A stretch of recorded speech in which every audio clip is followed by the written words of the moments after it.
같은데 이제 거의 오늘 마지막 시간이 되었습니다. 우리가 얼마 전에 예레미야서를 읽었죠. 그 예레미야서 마지막 장면과 또 열왕기하 마지막 장면이 거의 같습니다. 왜냐하면은 아마 같은 자료를 썼던 것 같고요. 그리고 예레미야도 이 상황을 똑같이 다 목도했기 때문에 그렇게 기록한 것이 거의 같을 수밖에 없다 이렇게 볼 수 있는데 유대 백성 혹은 하나님이 세우신 유대는 어떻게 멸망당하는가? 오늘 그 말씀을 읽어보면 하나님께서 말씀하시는 이 메시지를 읽을 수 있습니다. 그러니까 하나님이 하시는 것에는 뭐든지 뜻이 있고 또 하나님이 행하신 일에는 뭐든지 말씀이 있기 마련인데 왜 유다를 이렇게까지 하셨을까? 또 유다를 통해서 하나님께서는 무엇을 말씀하기 원하셨을까? 또 유다 백성은 이런 상황을 통해서 하나님의 어떤 뜻을 깨닫기 원하셨을까? 여기에 대한 이야기를 좀 살펴보려고 합니다. 첫 번째 우리 같이 한번 9절의 말씀을 읽어보도록 하겠습니다. 9절입니다. 시작. 바벨론 왕 여호와의 성전과 왕궁을 불사르고 예루살렘의 모든 집을 귀인의 집까지 불살랐으며.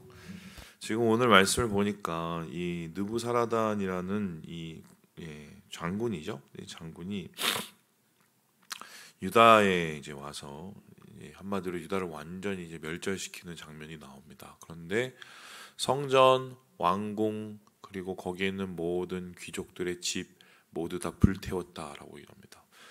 그렇다면은 예루살렘에는 남아 있는 게 하나도 없겠죠. 거기서 끝난 게 아니라 10절을 보니까 성벽도 헐었습니다. 성벽을 헐었다는 건 더 이상 이곳이 도시의 기능을 이제 완수하지 못하는 거죠. 보호가 되지 않으니까요. 뿐만 아니라 그 후에는 어떻게 됩니까? 봤더니 19절을 보니까 성중에 있는 사람을 사로잡았다. 내시, 시종, 서기관, 백성 60명. 그러니까 성중에 있는 모든 것을 태우고 성중에 있는 모든 사람, 그것도 쓸만한 모든 사람들을 다 잡아가서 거기서 끝난 게 아니라 21절에 보더니 다 죽였다라고 얘기합니다. 그렇다면 이스라엘 백성들, 유다 백성의 끝은 무엇입니까? 그들이 자랑하고 그들이 소유하고 그들이 자고했던 모든 것들이 다 사라지게 됩니다. 그리고 그들이 영원할 거라고 생각했던 모든 것들도 다 사라지게 됩니다. 그럼 하나님께서 이 파멸의 시간 속에서 던지시려는 이 첫 번째 메시지는 도대체 이것이 어디로부터 왔냐는 것입니다. 이 예루살렘 성, 예루살렘에 있는 여러 가지 좋은 집들, 성전, 왕궁, 그리고 예루살렘과 그 주위에 있는 모든 풍요로운 것들, 그리고 그들이 누렸던 모든 것들, 이것이 도대체 어디로부터 왔냐? 이 질문을 하는 겁니다.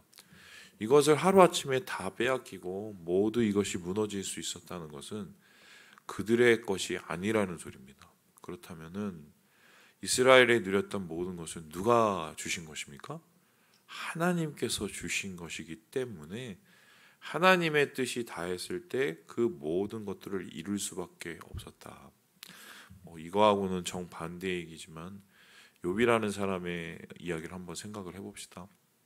어느 날 갑자기 자식들도 죽고 자기가 자랑하던 모든 것들도 사라지고 그리고 소위 말해서 재난에 재난을 더해서 그의 소유도 다 잃어버리게 됩니다. 그랬을 때 욥이 한 일이 무엇입니까? 불평하고 원망하고 또한 거기에 대해서 하나님을 불신하고 이렇게 한 것이 아니라 엎드리죠.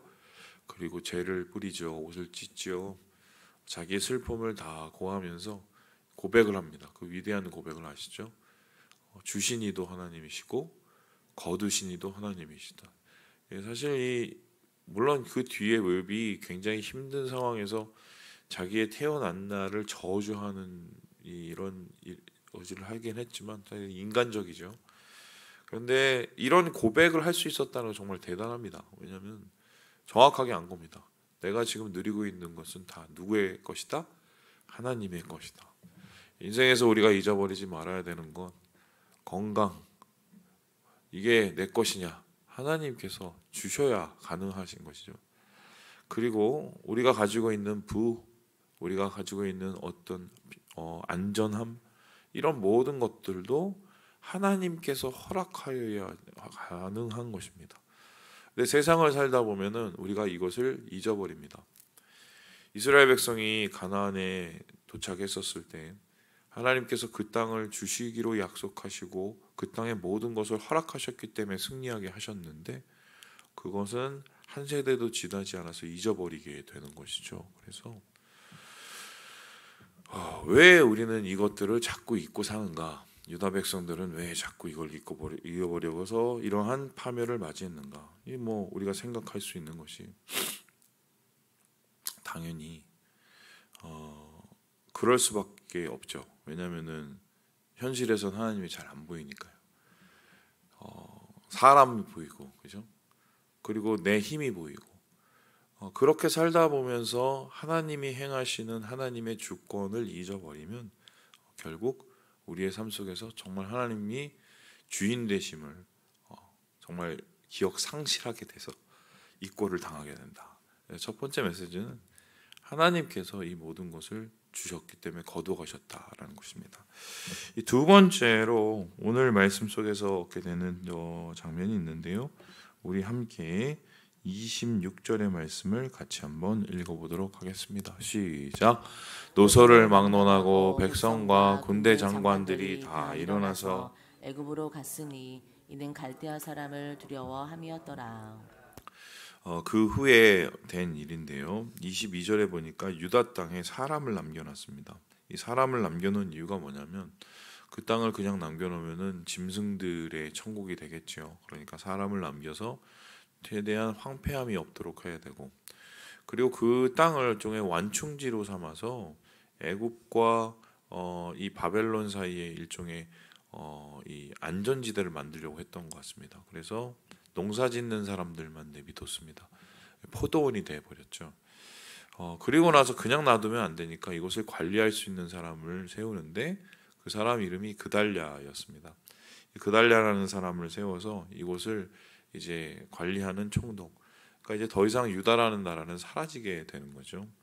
그랬었을 때 이 그달랴는 뭘 하고 얘기했냐면 24절에 보니까 우리 바벨론 왕을 섬기자라고 얘기했습니다.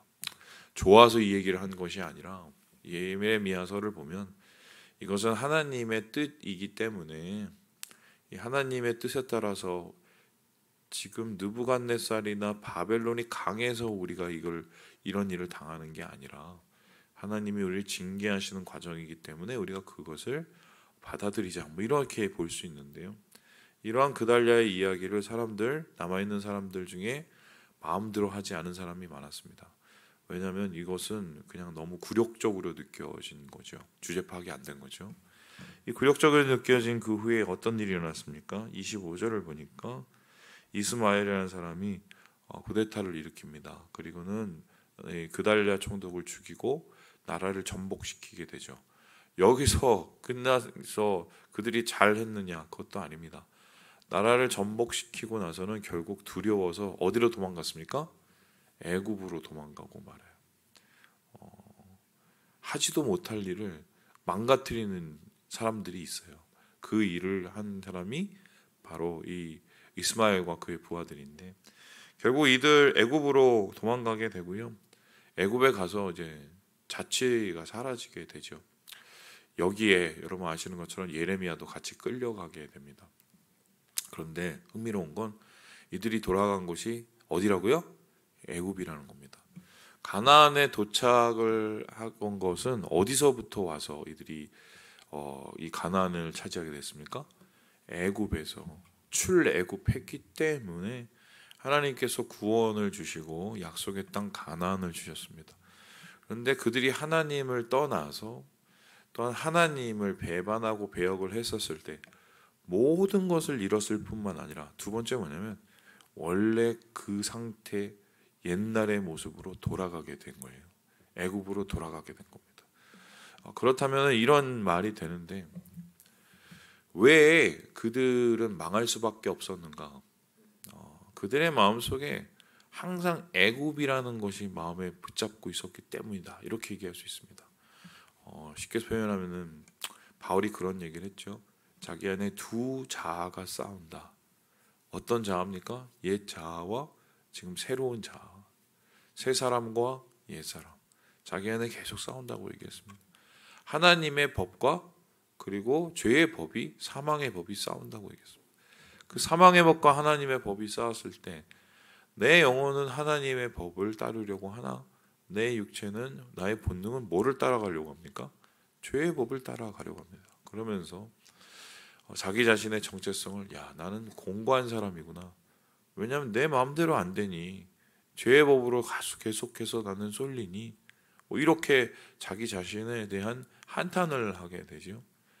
사실 이게 우리의 오늘의 정체성인데 은혜로 말미암아 우리가 새 사람이 되고 은혜로 말미암아 오늘 은혜의 자리에 있는 것이지 우리가 잘해서 이 자리에 있는 것도 아니고 우리가 잘나서 오늘 이 자리에서 예배를 드리고 있는 게 아닙니다. 순간 하나님을 붙잡는 것을 우리가 포기하게 되면 우리가 하나님을 저버리고 배반하게 되면 우리의 옛날 모습, 옛자의 모습, 우리의 옛날 그 모양 그 자리로 언제든지 몰락할 수밖에 없는 인생들임을 오늘 말씀 속에서 우리에게 이야기하고 있는 것이죠. 그래서 하나님을 떠나서는 결국 애굽으로 다시 돌아가게 된다. 이게 그 노예의 자리로 다시 돌아가게 된다. 이게 오늘 이 유다의 마지막을 통해서 본 두 번째 메시지입니다. 마지막으로 오늘 유다의 이 마지막을 보면서 얻게 되는 메시지가 무엇일까요? 우리 함께 마지막 절을 같이 한번 읽어보도록 하겠습니다. 시작.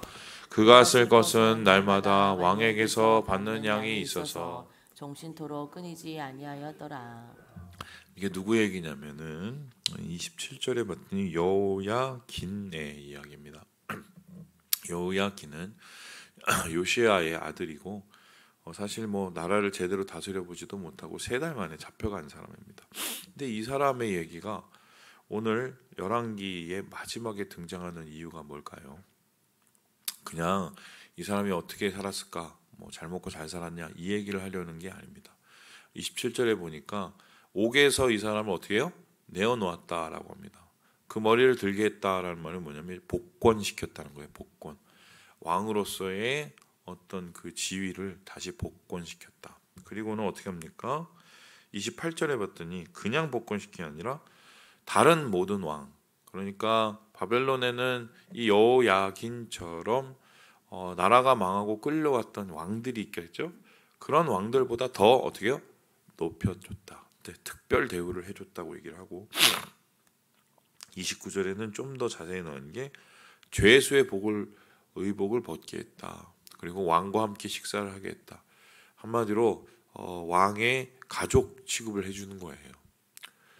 이 사람들이 복권되고 이 사람이 그리고 공급하시는 하나님의 은혜를 경험하게 해서 죽을 때까지, 마지막 절이니까 이러한 공급하시는 은혜가 그치지 않았다.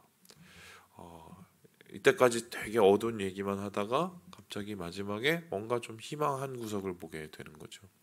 그렇다면은 우리가 마지막 메시지는 뭡니까? 모든 것을 뺏어간 하나님, 그리고 결국은 하나님의 은혜가 거둬졌을 때 인간의 애굽과 같은 노예와 같은 모습, 그럼에도 불구하고 하나님의 속마음, 하나님의 의도를 보게 되죠. 무엇입니까? 우리를 재앙으로 빠지게 하려는 것이 아니라 우리에게 무엇을 주시라고요? 평안하게 하시고 우리를 무너뜨리려는 것이 아니라 무너뜨림을 통해서 다시 세우시려는 겁니다. 그래서 이사야서와 예레미야서의 끝에 우리는 회복의 메시지를 발견하게 되는 것이 무엇이냐면 이게 이스라엘 백성이 잘해서 남유대가 하나님 안에서 뭐 굉장히 크게 뉘우쳐서 아닙니다. 하나님의 의도예요. 하나님은 심지어 우리의 고난의 상황에 빠졌을 그때에도 그 모든 것이 우리를 세우고 우리를 회복하고 우리를 영적으로 부흥케 하시기 위한 과정이라는 것입니다. 결국 그 과정을 이해하고 하나님 안에서 그 시간을 잘 인내하고 견뎌내면 하나님께서는 오늘 여호야긴과 같은 은혜를 주셔서 절망 중에도 하나님의 소망의 끈이 늦춰지지 않게 하여 주시고, 뿐만 아니라 하나님의 약속을 지키셔서 결국은 이스라엘을 회복하게 하시고 다시 구원케 하시는 그런 하나님의 절대적인 이스라엘을 향한 은혜를 보게 하시는 거죠. 그 은혜를 가리켜서 우리는 헤세드라고 얘기합니다.